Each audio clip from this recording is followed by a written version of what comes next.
The Baali are infernal demon worshippers. This also makes them susceptible to things that are holy, including religious symbols.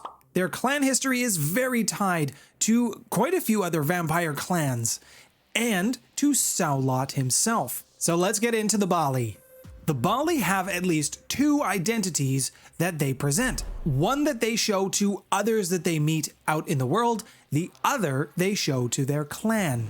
While there are many members of the Baali, they tend to hide themselves and sequester away. If they do form a group, it's usually no more than between 3 to 6. And they call these tight-knit groups covens. Yes, like the witches.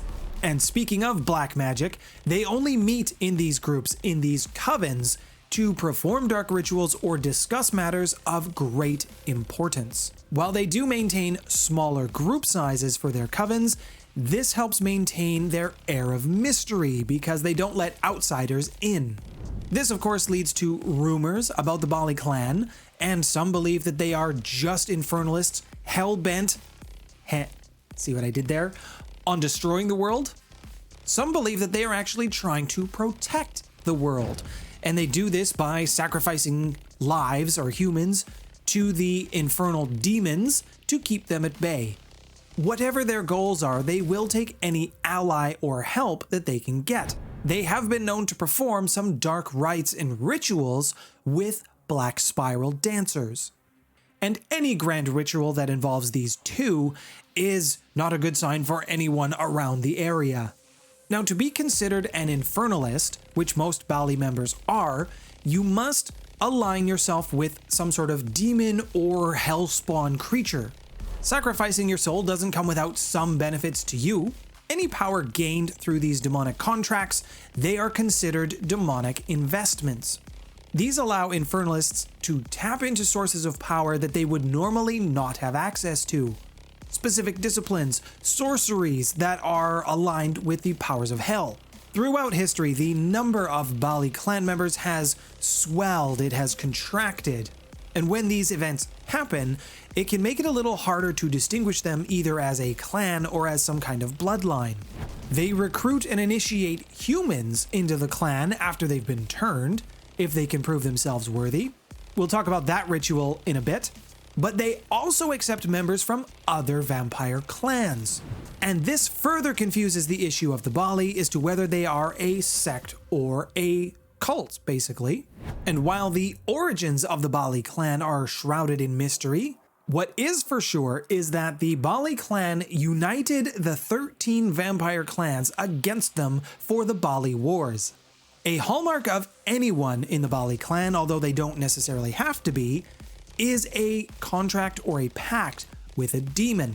As I mentioned, these demonic investments, they can be anything from money, power, acts of service, objects of desire, and the power of whatever it is the contractee has received rests with the demon. So you have to keep your demon happy, or the things that you have desired, you have contracted for, just stop working.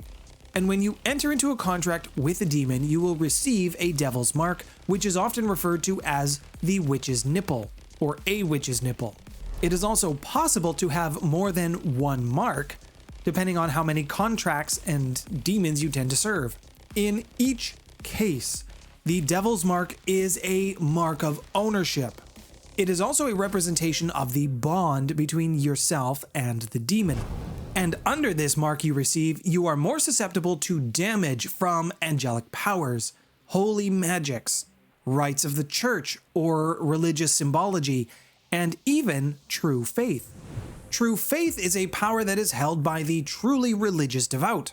Their faith, their absolute belief, becomes a weapon. One that can actually work on a vampire, a werewolf, a mage, a changeling, even wraiths. Animals and children, they tend to be scared of you just by looking at you. You give off the heebie-jeebie vibes.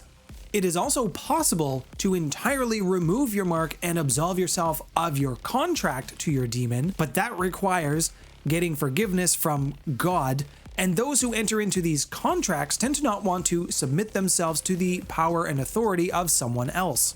Now, the glory days for the Baali, they were just a little bit before the Roman Empire, and we're talking going back to ancient Mesopotamia. They pretended to be gods, they did lots of sacrifice, they even came into conflict with a few other clans. From here, the Baali clan began its descent of power. Once Mesopotamia and Carthage was broken up, they dispersed themselves into the Roman Empire, and they continued their dark rituals, their dark practices throughout Rome. But it wasn't until the rise of the Roman Catholic Church in the Dark Ages that the Baali really saw a decline. Of course, the church outlawed any non-Christian practice and frequently killed those who believed otherwise. In the Dark Ages, the Baali were consistently on the run. They were hunted and they were persecuted. They did get a little bit of a reprieve in history. This is during the period of the Black Death, and the infernalists, they flourished during this time. Now, towards the end of the Dark Ages, there was an uprising. There was an internal power struggle within the Baali clan. Referred to as the Chorazin Conflict, Sahar Hannibal, who was the grandchild of Tanit. Tanit was a 5th generation Baali vampire, and they had inherited the leadership of the Malachite bloodline. And Sahar Hannibal took over leadership of the Malachite hives and unified everybody in a war against Azaniel's brood. After a century of conflict, the brood was brought down and they were mystically bound to the Chorazin ruins. Now in the V20 timeline, Sahar Hannibal goes on to become an important member of the tal'mahe'ra. After this conflict, moving into the Victorian Age, the Baali were considered nothing more than a footnote of history, just something that happened. They weren't even considered to be a bloodline anymore, and people just kind of forgot that they existed. In the Final Night setting, though, the Baali are definitely still around. They were very sure to make their presence known by destroying a cabal of North American infernalists in quite a fiery display. And as Gehenna starts drawing closer, many of the kindred are trying to save themselves from their hungry or thirsty antediluvians who they fear will wake up soon. In doing so, they are making pacts with demons, they are making new contracts, thus growing the power of the Baali. Now, there are some reports of corruption within the hierarchy of the tal'mahe'ra. These reports are scoffed at, obviously, but with the vast occult resource and knowledge that the tal'mahe'ra have, the Baali have been using this to gain their strength. The Baali, they enjoy impersonating tal'mahe'ra to gain access to this knowledge. They have even started 2 secret societies within the tal'mahe'ra itself, the Order of the Worm and the Illuminated Brotherhood. The Order of the Worm is the more popular one. The Baali like to recruit members not only of their own clan, but also those of the tal'mahe'ra clan. Now, if they have brought a tal'mahe'ra into the Order, before they ascend to the Illuminated Brotherhood, they must be sure that they're part of their cause and they will not be swayed.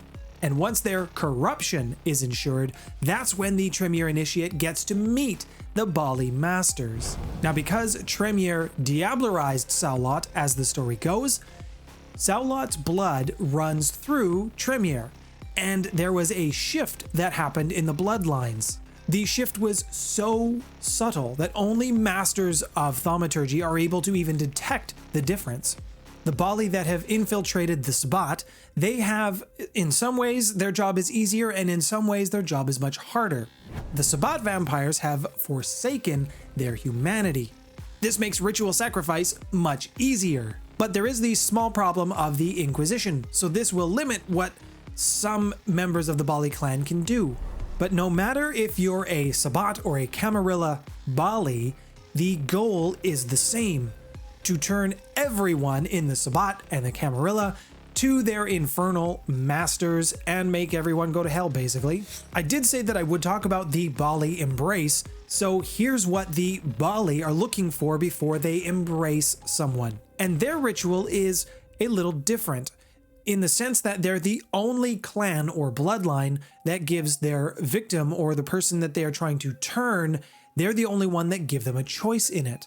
Before a Baali embraces someone, they must have demonstrated that they are intelligent, that they are interested in the occult. They must have exhibited some sort of passion or extreme drive to achieve their goals. If the Baali is impressed with you, you will then be taken to a specific spot that they have prepared for your ritual embrace. What the Baali will have done is they will have basically made a pit or found some sort of hole. They will have thrown bodies into that hole, and in one of those bodies contains the vitae of the Baali.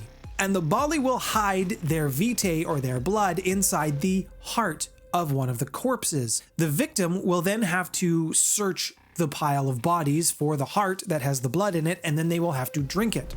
The victim is also drained nearly entirely of their own blood, their own life essence. So the choice of your embrace is either die, or if you find the heart, drink the vitae and become a infernal vampire, become a member of the Baali Clan.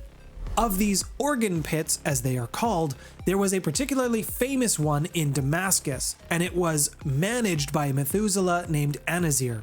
It's important to remember that the Baali view themselves as explorers. They view themselves as students of the unknown. Nothing is forbidden to a Baali, and they will do anything, sacrifice anyone to attain their goals. It's the knowledge that's important. There have been rich Baali, but wealth is just such a material thing. They have used wealth, vast fortunes, spent it all to learn more about the occult and gain access to those deeper mysteries. The Baali outlook on life is that the entire world is doomed, and every sacrifice they make, every life they extinguish, is for the goal of preparing for the Gehenna War. Now, if you would like to learn more about Gehenna and the eternal vampire war that is ongoing, please click on the video on your screen now. Thank you to all of my patrons who continue to support me in the channel. Your support is greatly appreciated. My name's Nathaniel. Thanks for stopping by, everyone.